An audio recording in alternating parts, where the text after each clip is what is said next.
I'm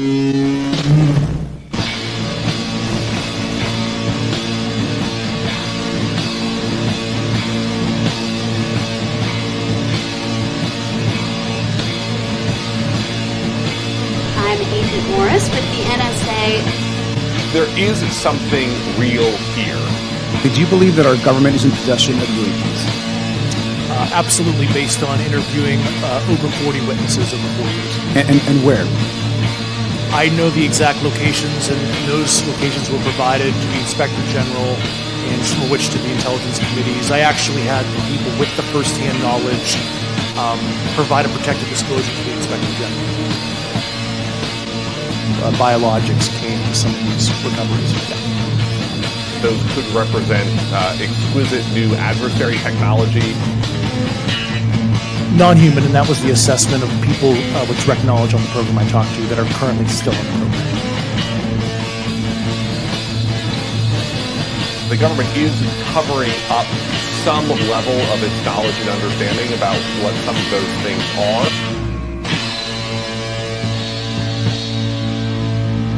The Sol Foundation, which just announced a new initiative for UFO research and policy. It's nuts, man. I mean, we're just small-town buds who saw a UFO in the woods. I mean, now we're hanging out with the government. Wow. What floor were you guys on? Welcome aboard, everyone. I'm Smiles Lewis. Welcome to Anomaly Now, straight out of Austin, Texas. This is the weekly news and media roundup for the 501c3 nonprofit Scientific Anomaly Institute, aka the Anomaly Archives. And this is not a live show today, but it is Wednesday, May 28th, 2025, our usual day for doing this show. You can find out more about us at our website, anomalyarchives.org. And of course, we would encourage you to sign up for free or for however much you can afford at our patreon.com/Anomaly Archives page. We're going to be quickly going through some news headlines at our Flipboard, which you can find at flipboard.com/@Anomaly Archives. And let's get right to that. Oh, yes. But before I go into that, man, we had such a great time this past weekend, Sunday, with our good friend Adam Gorightly giving a presentation, the Bob Beck collection, Space Age Photos from the Past. Wow, what amazing images, these crystal clear, mostly color photographs from the classic age of the flying saucer movement, the contactees of the 1950s and 60s, and lots of photos from Giant Rock, and lots of just tangential information relevant to the study of UFOs and all the different people that were in those photographs. If you want to see that, you can sign up for the Anomaly Academy Cadet tier at $10 a month, and you get access to that and the growing back catalog of past monthly presentations, as well as access to the live events as they happen each month. So we'll have news on our upcoming monthly presentations for June and onward very, very soon. But yes, let's go to our Flipboard real quick here. So many fun things to go over with you that I think you'll enjoy. Excuse me. Yes. So if you've ever felt like someone's watching you, here's why. This is from a site I don't know that I'm familiar with called Sciencing. And it's sciencing.com. And I this definitely takes a much more, it's interesting. I mean, it's not invoking what I expected at first. I thought this was going to be an article about Rupert Sheldrake, one of my favorite fringe alternative science weirdos, who has this idea about morphic resonance, but who's investigated a lot of different parapsychological things, like the sense of being stared at, and these experiments where they have had people, in controlled scientific experiments, excuse me, by trying to see if they could determine when they were actually being stared at outside their range of visual perception or hearing perception, and with some interesting results. But no, this is much more akin to the idea that your brain is taking in all this information, and that you may, I'm not sure if they actually invoke the unconscious here, but yeah, this idea that your brain may have detected that you have been cited by somebody, and that that could unconsciously influence you. But yeah, there's more about this over at sciencing.com. If you've ever felt like someone's watching you, here's why. Article by Joe Roberts from May 9th of this year. And lots of other great stuff in our Flipboard. Oh yes, Congress requires the Pentagon to address UFO disinformation. This is an article by Alejandro Rojas, who has been writing for Open Minds Productions for some time. This is over at openminds.tv.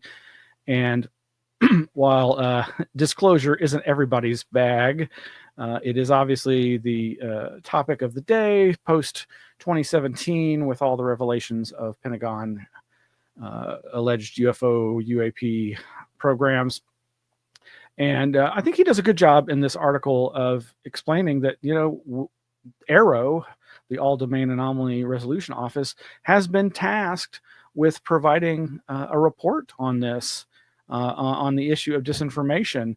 And he gives great examples of here are examples that we know of that are not being reported on by AARO in their reports, at least not to date.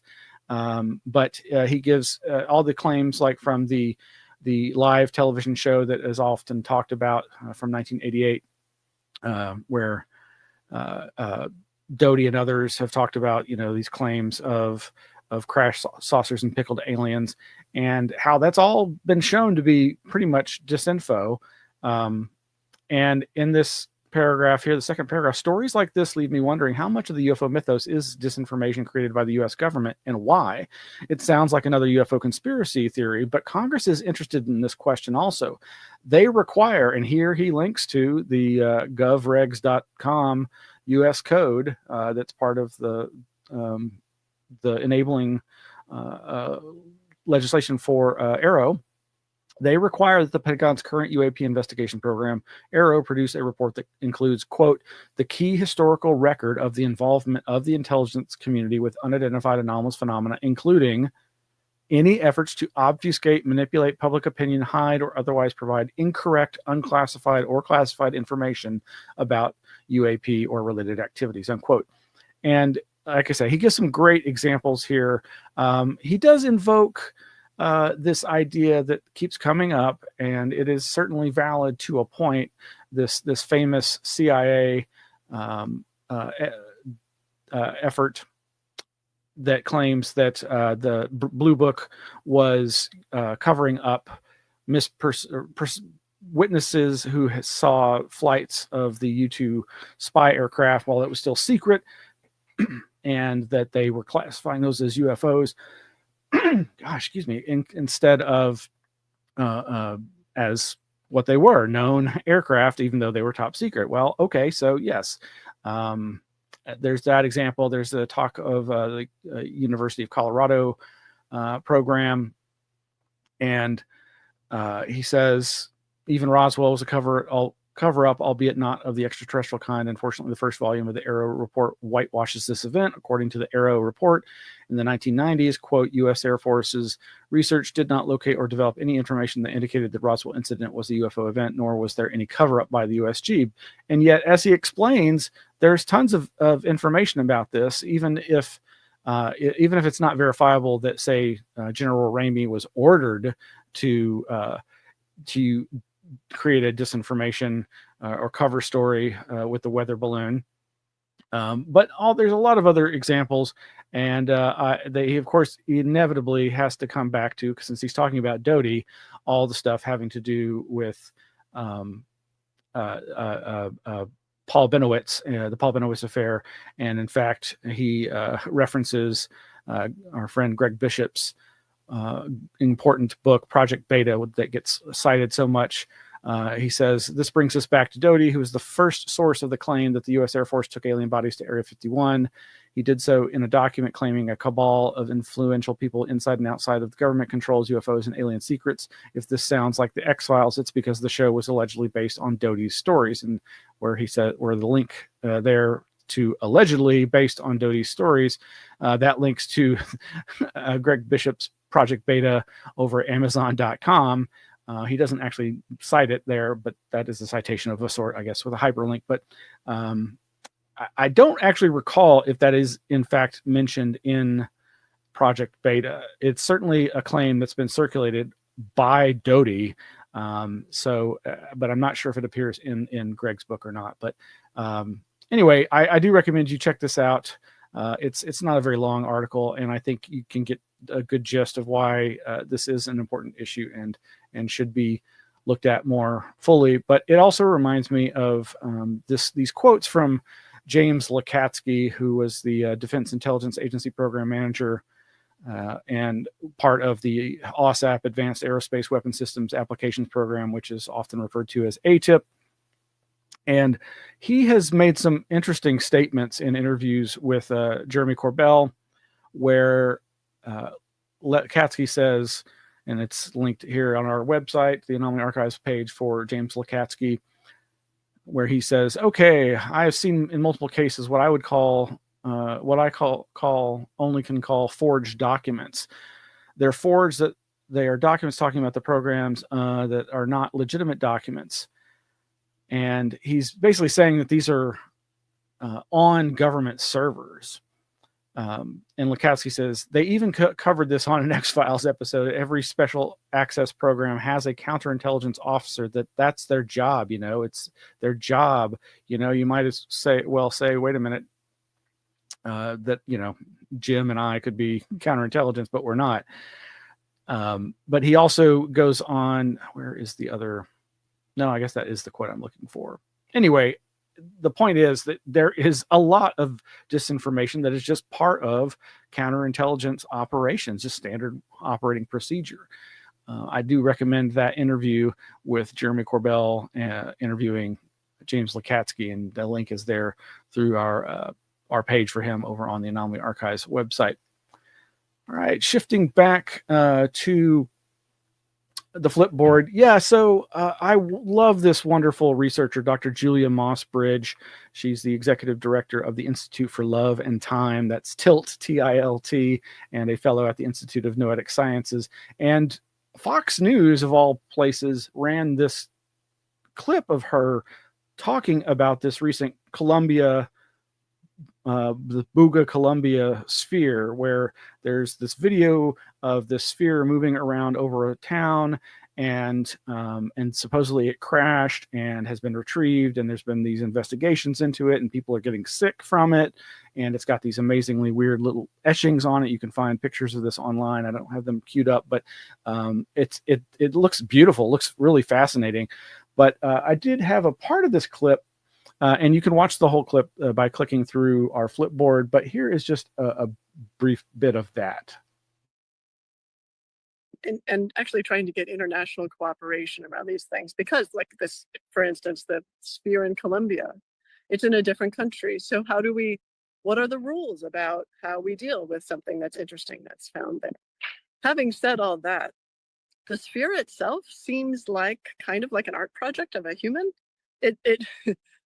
The sort of argument is that they show a video floating above the town of a sphere. Now, spheres or balls have round shapes, have been maybe the majority of shapes in terms that have been reported since the 1940s of UFOs. So that's pretty common, are these round things, right?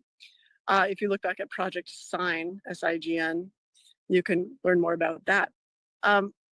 But there's no connection that's made between the thing that was floating and then the sphere that was found, right? So you have to be kind of careful about making conclusions. It looks to me like a really cool art project that it reminds me of remember those obelisks of like smooth metal that were showing up in the desert in the US? Totally, could be the same artist. But it just opens up all these questions. So Anyway, there's more to that, and she has some more interesting commentary. It's not a very long clip, but I didn't want to play the whole thing. You can click through and watch on your own. But it's interesting, obviously this is the kind of thing. It's got UFO footage, video, and then a supposed recovered artifact. This is the kind of thing that gets a lot of press, and maybe a little surprising at how much. So over at people.com, People Magazine, is this headline: Mysterious Metal Sphere Sparks UFO Debate. Never seen a piece like this. It yet again cites Julia Mossbridge, and so she's getting some press out of this as well. And she is a very important commentator. I highly recommend all of her work related to UFOs. Most of what I've seen of her stuff related to UFOs and UAPs has come through the SCU, the Scientific Coalition for UAP Studies. But here's another one over at Newsweek.com. UFO discovered in Colombia. Scientist weighs in yet again, mentioning Julia Mossbridge. But neither of these articles mention something that is important to consider here, and that is that apparently infamous huckster media personality Jaime Maussan is associated with this object and a lot of the claims. And I would say right there, that is a big tell that this is likely at best an art thing, but more likely a hoax trying to make money. He is notorious for having been involved in so many of these cases. And so I would say exercise extreme caution, and maybe even don't waste your time with this, other than go online and look at the images of the sphere. They are rather pretty and interesting. But again, as she indicates, the footage is problematic in terms of provenance and how you say chain of custody, in that the person who has made the claims that put forth the video is, you see the object moving around and then it supposedly crashes, but you never see footage of them, like of the crash and them retrieving it from the landed location. And so there's a break in the video testimony, so to speak, of this object. And again, but more importantly, I think Jaime Maussan's connection just makes this not necessarily that interesting. But I'm glad to see Julia Mossbridge getting some press, and she has some more interesting, like I say, some more interesting comments there at the Fox News clip, where she says some things that really remind me of our good friend Greg Bishop's ideas about the importance of looking at these anomalous UFO phenomena through the lens of an understanding of the importance of art in human civilization. And I strongly suspect that Julia has benefited from listening to our friend Greg talk about these things.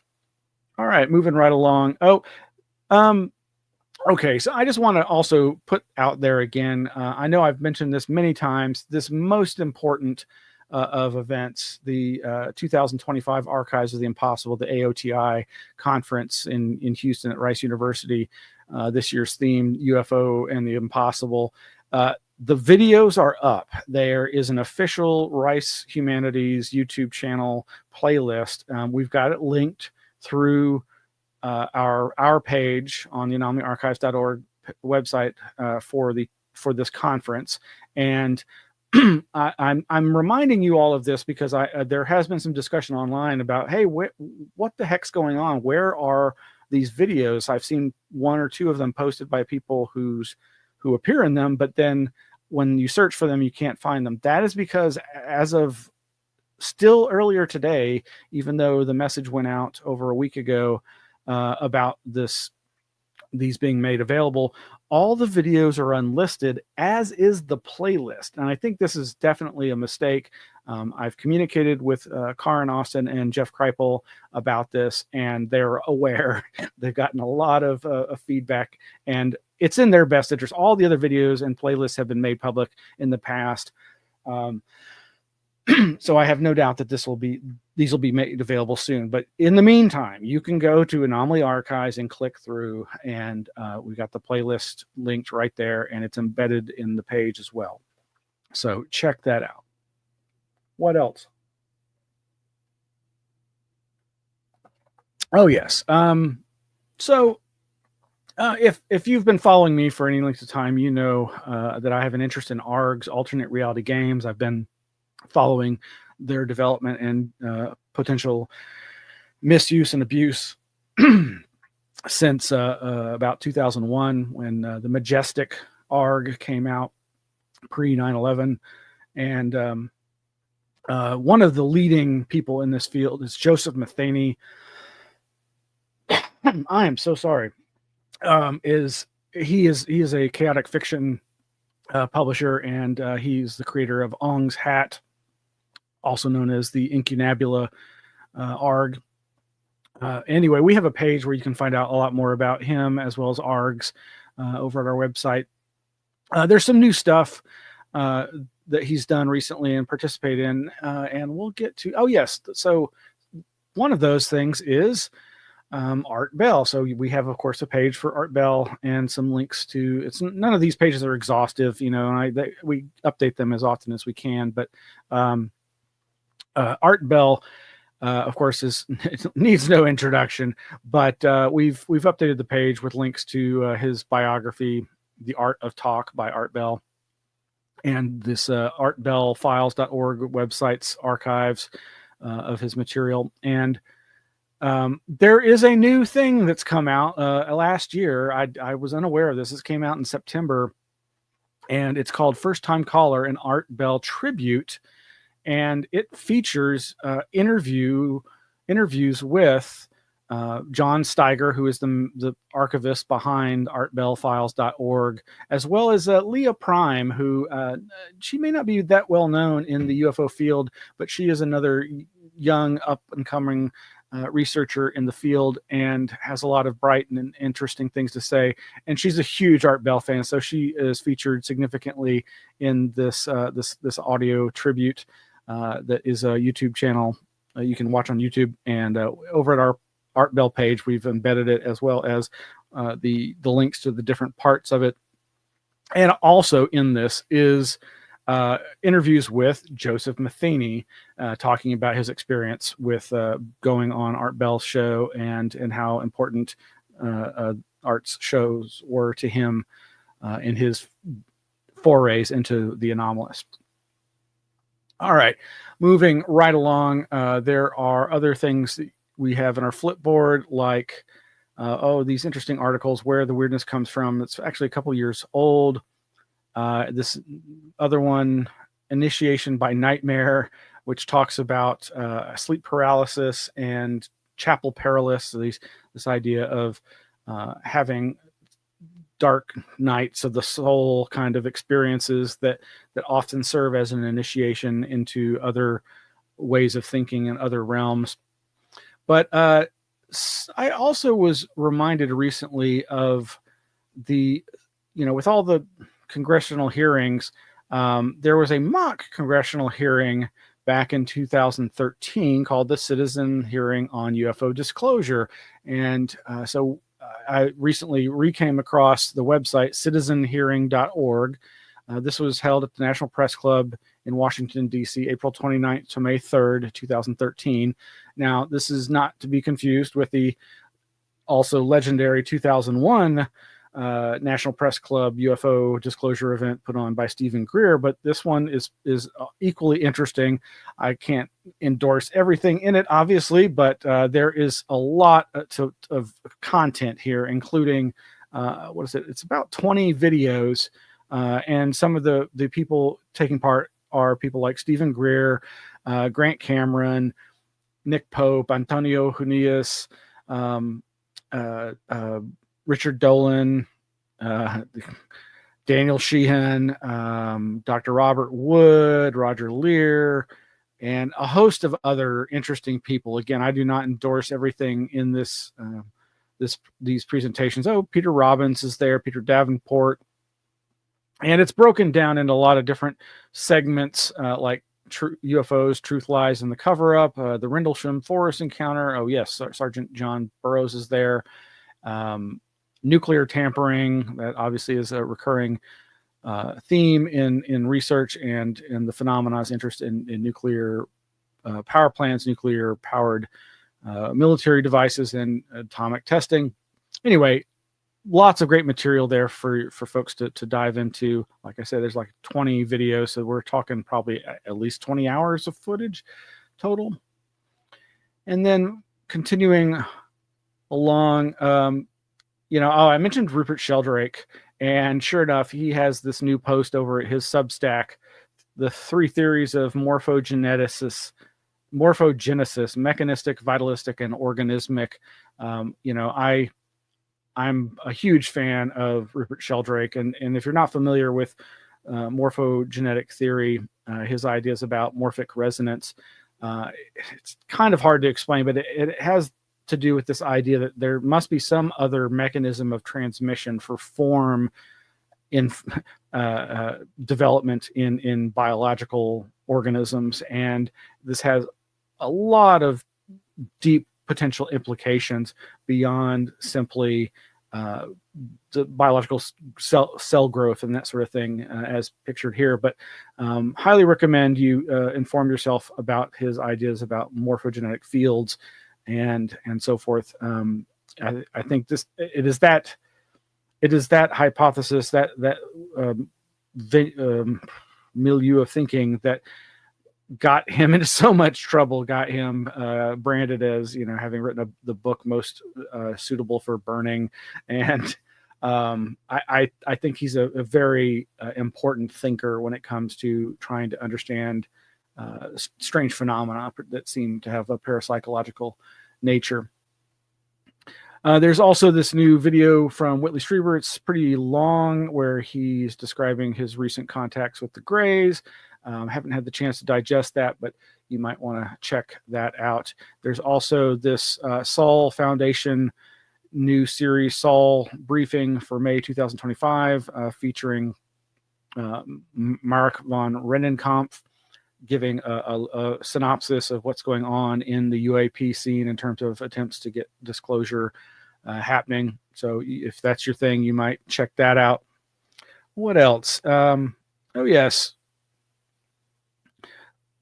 Over at uapmed.org is this article, From Sensationalism to Support, Navigating Media Narratives on UAP and Mental Health. One of the main people behind this is Ted Rowe, and this is a very important issue with regard to experiencers. And I do encourage you to check out this website and their articles there. This one's written by Sarah Harmon from earlier this month.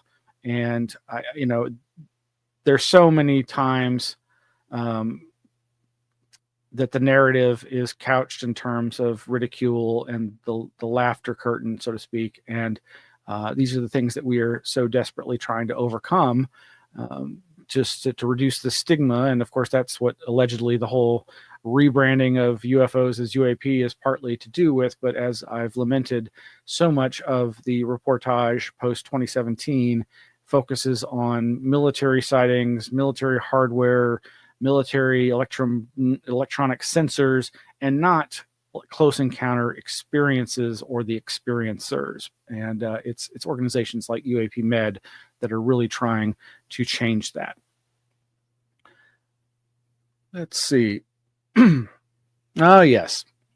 Oh, so good friend Greg Bishop sent me a link to this video, and I'm just going to play the first few minutes of it, or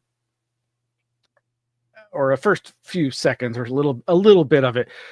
I have, like a lot of people, significant issues with AI and the proliferation of it. Its use as for art and media, and yet I have to admit, I have always found computer animation to be fascinating and something I really paid attention to. Setting aside the issues of how AI and the data farms needed to fuel our hunger for these technologies and how damaging they are for our already damaged environment. it does bother me sometimes to see them used. Plus, a lot of them I find very disturbing. Well, this is kind of disturbing. There's some imagery in this that it may not be for everyone, but I really enjoyed it. And it's a couple minutes long, but like I said, it's 4.5 minutes long. I'm not going to play the whole thing, but I want to just play the beginning of it, and then compare it to something else real quick. Oh, and so yes, it was Greg Bishop that sent me the link to this, and it's by a fellow who he has interviewed, who is a crop circle hoaxer, but who is one of these people who has had enough strange experiences with UFO with crop circles to believe that there's something else going on beyond just them doing this art project, this hoaxing, and there is an artistic quality to it, obviously. But what is this fellow's name? I'm drawing a blank right at the moment. Oh, Damon Packard.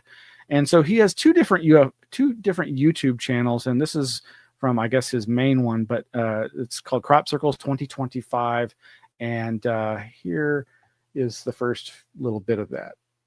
We were doing experiments in the mid-1990s, trying to see could the power of the mind in any way have something to do with it. And we'd done an experiment where we'd drawn a crop circle, sort of basically fairly simple, 6 circular elements in a line. And we had performed some kind of meditation, if you want to call it that, up on a hillside. And that exact shape appeared as a crop circle that very night. We didn't make it, we had nothing to do with it, and it was perfect. It was a beautiful formation.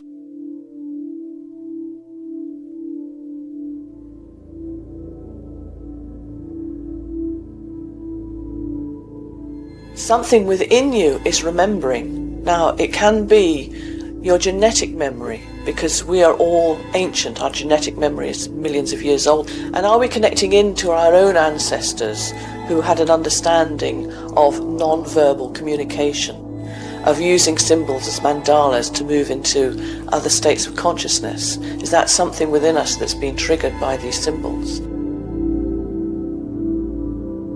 It's a symbol. And a symbol is something that describes that which is beyond the physical.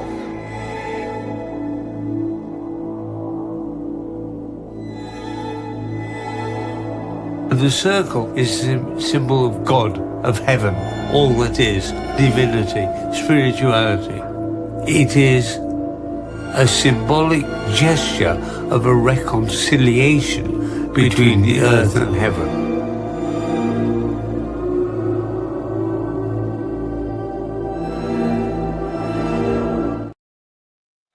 So you can click through and watch the whole thing. That's about a third of it. But in looking at his YouTube channel and searching for more information about Damon Packard online, he has a second YouTube channel where this same video, I guess he was experimenting with AI, I guess like 2 or 3 years ago. So this one has just come out in the last week or so here in 2025. But here is the beginnings of more or less the same video, but with lesser advanced AI on his other YouTube channel. And I would warn you, if you do look at his YouTube channel, there are some other very disturbing AI created videos. But anyway, just here's a little bit more of the one from a couple years ago.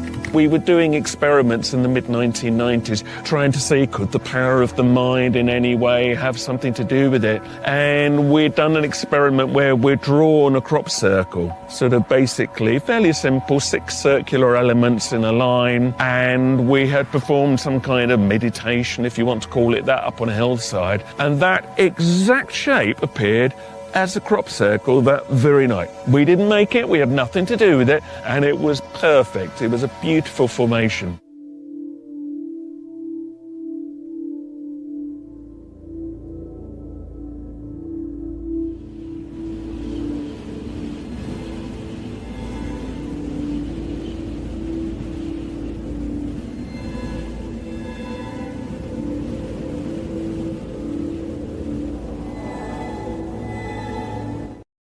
Anyway, again, I'll post the links to both of those in the show notes for tonight's episode at the Anomaly Archives.org webpage for this episode.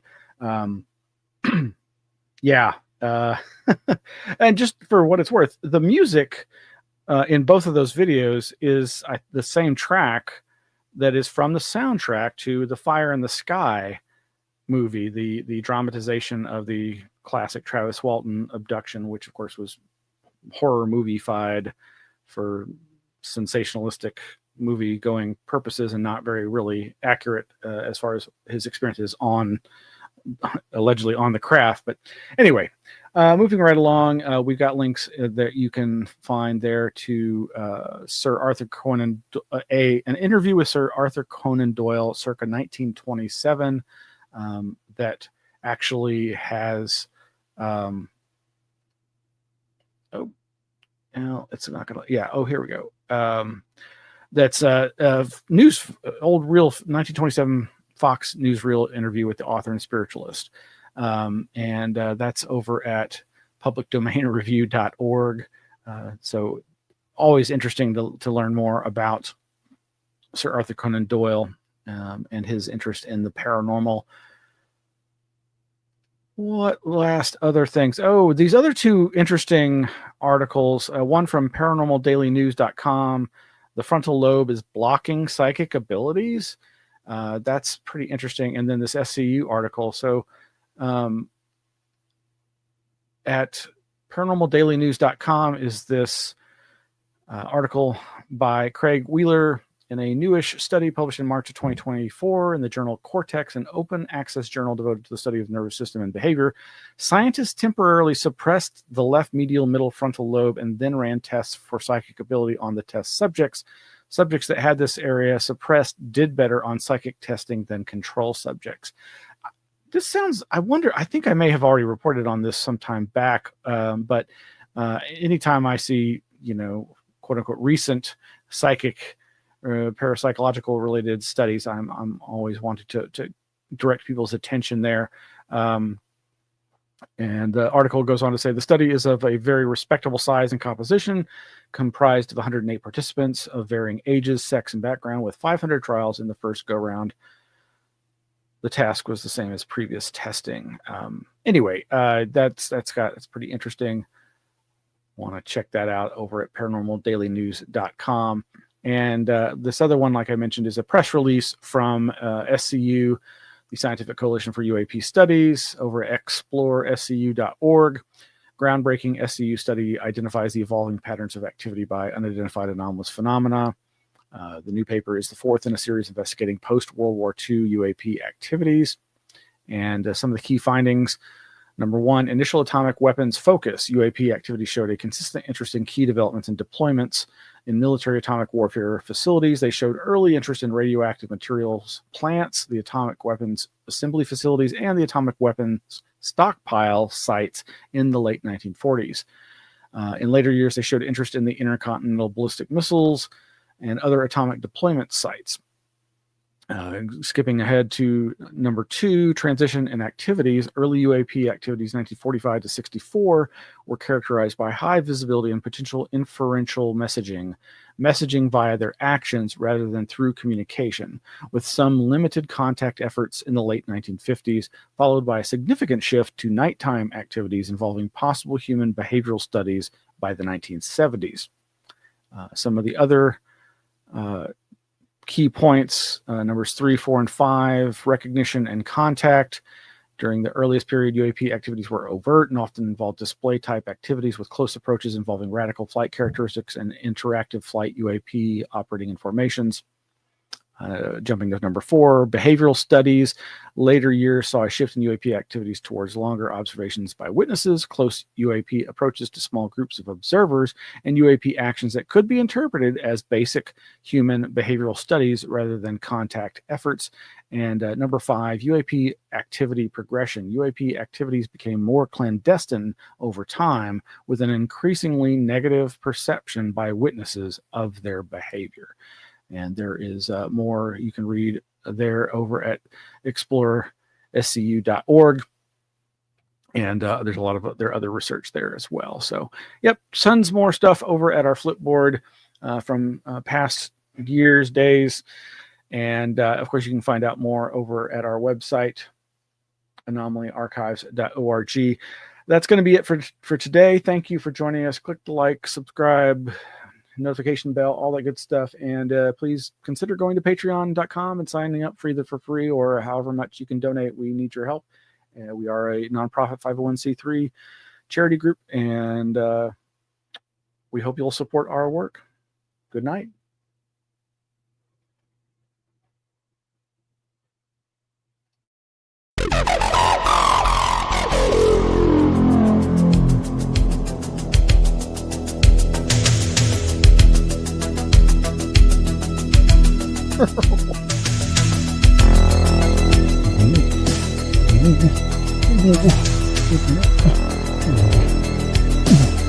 Mm-hmm.